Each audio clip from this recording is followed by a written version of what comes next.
Hello everyone, I am your host today, Ertan Karpazlı. I am the editor-in-chief of Radio East Med, and welcome to our third podcast for covering the month of March 2020. Now, I've not actually had the chance to properly script my podcast for this month because just like everyone else, my work has also been severely disrupted by this coronavirus pandemic. So I'm just going to very quickly go over a few things from the top of my head, which will cover us for the month of March.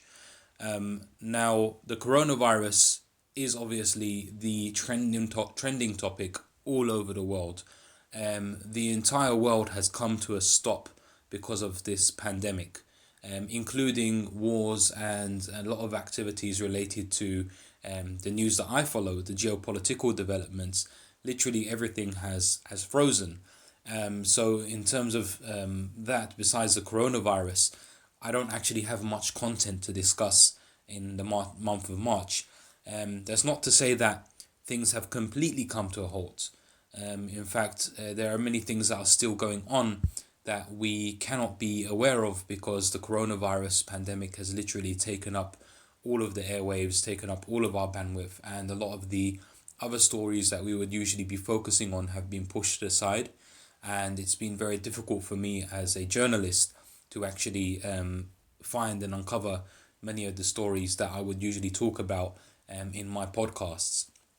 But I am going to begin by talking about probably the main topic for the region that we're covering in the month of March, and that is actually what's been happening in Israel, which is quite unique. This is a completely political situation that at one point almost looked like Israel was going to go into civil war, but it very quickly dissolved itself in a way that no one really anticipated.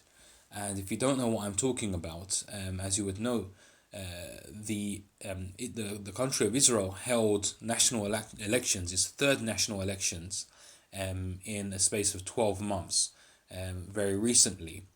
And the results of those elections were quite inconclusive.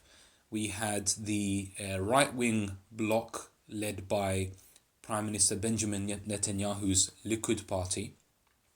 They gained the most seats in the parliament, known as the Knesset in Israel. They gained the most seats, but they still failed to reach a majority. Whereas the party, the blue and white bloc, left-wing bloc, led by Benny Gantz, did not get as many seats, but looked more likely to actually get a majority with the support of outside parties by making a coalition. And actually it was Benny Gantz, through the recommendations of the Arab majority joint list, who was given the right to form a government first by the Israeli president. So it almost looked like an end to the era of Benjamin Netanyahu, who was also due to go into court this month, in the month of March, for corruption and bribery, to face corruption and bribery charges. That trial has been delayed due to the coronavirus outbreak. But just when people thought that Benny Gantz was about to become Israel's new prime minister, with the support of the left-wing parties as well as the Arab majority joint list, and including the ultra-nationalist and secularist party of Avigdor Liberman, who was a former ally of Benjamin Netanyahu but has recently turned against him. With the support of these big players, these kingmakers, Benny Gantz looked very likely to become the Prime Minister of Israel. However, one thing that we did not anticipate was what happened to the position of the parliamentary speaker. Now, formerly, the position of the parliamentary speaker was in the hands of the Likud party, and actually the parliamentary speaker, Netanyahu's ally, was actually trying to delay the recommencing of the parliament in which a replacement was likely to be elected, because the parliament speaker believed that what was actually going on in Israel, with the anti-Netanyahu parties uniting to kick Likud out of the equation, he believed that this was some kind of coup, some kind of conspiracy against democracy, by taking this power away from Netanyahu to form a government, despite his party being the leading party in the polls. So, excuse me.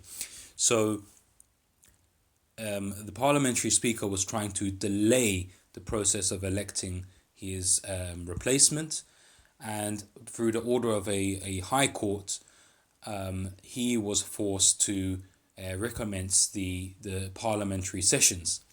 However, instead of doing that, he chose to resign, believing that it was better for his own interest to resign from his position rather than commence a parliamentary session in which his replacement would be elected. And actually what winded up happening was, surprisingly, that Benny Gantz, Netanyahu's main rival, who was due to become Prime Minister, could have very well become Prime Minister. He instead became the new parliamentary speaker. This was greeted by his supporters, the people who voted for the blue and white bloc, as a betrayal of the Israeli opposition. Benny Gantz, in effect, became an ally of Benjamin Netanyahu and earned Benjamin Netanyahu another term as Prime Minister, a term in which it is more than likely that his trial will not commence while he is in power.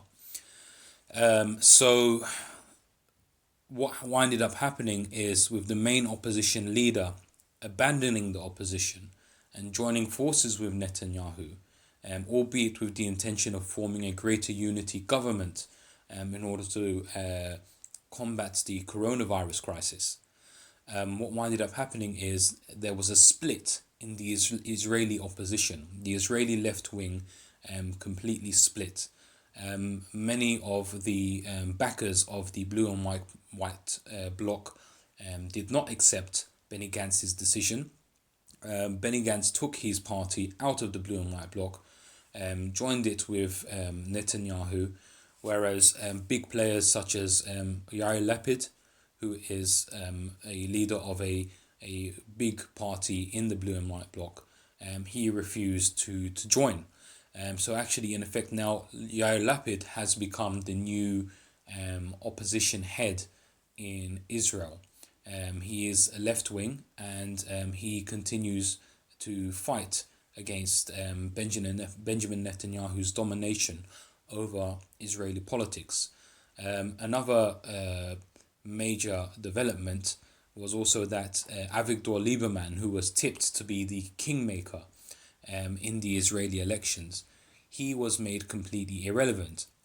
Now, Avigdor Liberman, he did not contest against the forming of a unity government. However, being that he is right-wing, and being that Netanyahu is right-wing, it would have been natural for anyone to assume that Avigdor Liberman would back Netanyahu over his left-wing rivals to form a government. However, the animosity of Lieberman towards Netanyahu is so great that he actually goes against his own political agenda by backing the left wing, by backing Benny Gantz to become the new Prime Minister. But with Benny Gantz now abandoning the opposition, Avigdor Liberman has become completely irrelevant to Israeli politics. Another main group which is feeling the betrayal probably the most, more than any other group in Israel, is the Joint List, which is a coalition of Arab parties, pro-Palestinian parties in Israel. They are actually the third largest party in the Israeli parliament. However, due to their nature of being pro-Palestinian, it makes it very difficult for any Israeli party, be they left-wing or right-wing, to work with them in any kind of coalition. Now, the joint list realized that for them, Benny Gantz was the lesser of two evils when compared to Netanyahu. So Benny Gantz was not in a position to accept the joint list into his government, into a coalition government. Therefore, the joint list could not join in any kind of coalition. That would have probably lost Benny Gantz many supporters from other parties in the blue and white bloc. So the joint list decided to show their support from the outside by recommending Benny Gantz to the Israeli president for him to be the first to get the opportunity to form a government. And because of that recommendation, Benny Gantz was actually given that opportunity. And perhaps many who support the Arab joint list saw this as a doorway for them to make some kind of improvements, to improve the conditions of the Arabs and Palestinians who are Israeli citizens. However, with Benny Gantz siding with Netanyahu in the end, the joint lists themselves have also been pushed aside.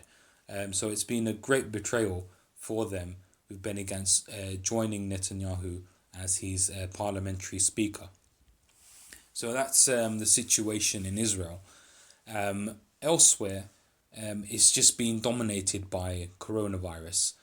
A lot of the conflicts, including the conflict in Idlib, in Syria, in Libya, has been, if not halted, has been slowed down by the coronavirus, because now everyone has something greater to worry about. Now, we do see some fighting in Libya.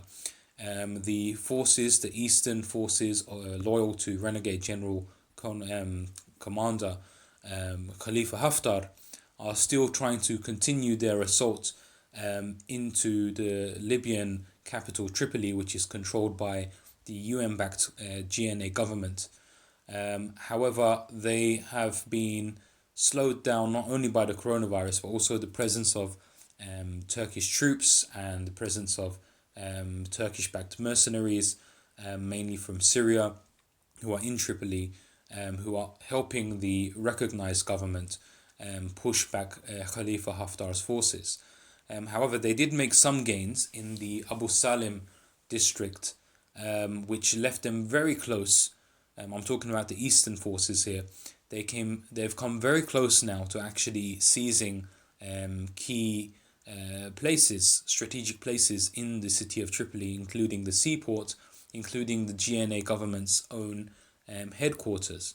So it's going to be very interesting to see how this conflict develops from there. There are multiple reports, conflicting reports coming from different battlefronts around Tripoli, saying that certain places have fallen to Khalifa Haftar's forces, no, certain places have fallen to the GNA forces. It's very difficult to verify a lot of the reports that are coming from the ground, with so many conflicting reports coming in at once. But it's going to be very interesting to see the developments. Now, before the coronavirus outbreak, one could have said that the momentum was with the forces of Khalifa Haftar. However, at the same time, the GNA forces were promising some kind of counterattack. So it's going to be interesting to see again what happens in the coming month. So I thought I'd just make a little note of that. In Syria, pretty much the same thing.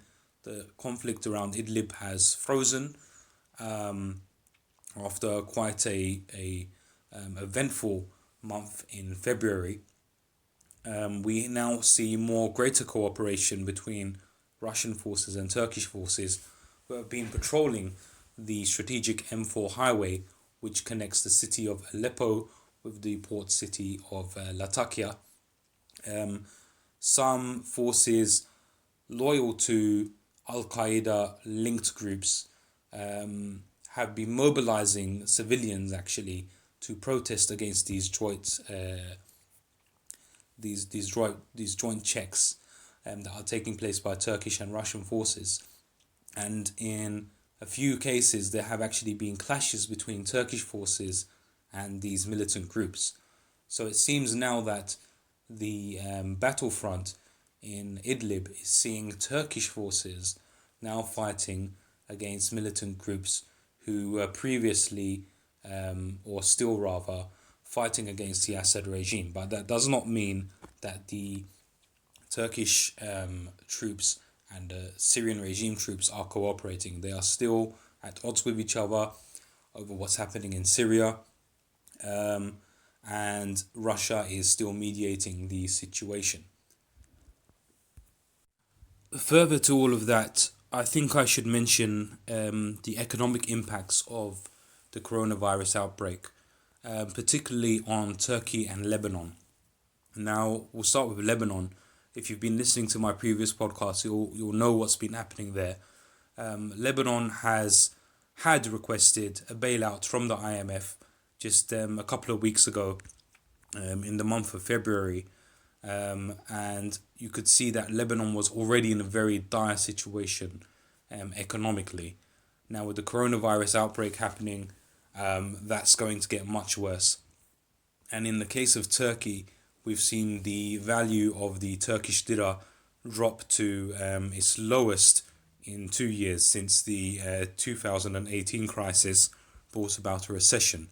And it seems that this coronavirus will bring about yet another recession, a recession that Turkey perhaps cannot necessarily afford at this time.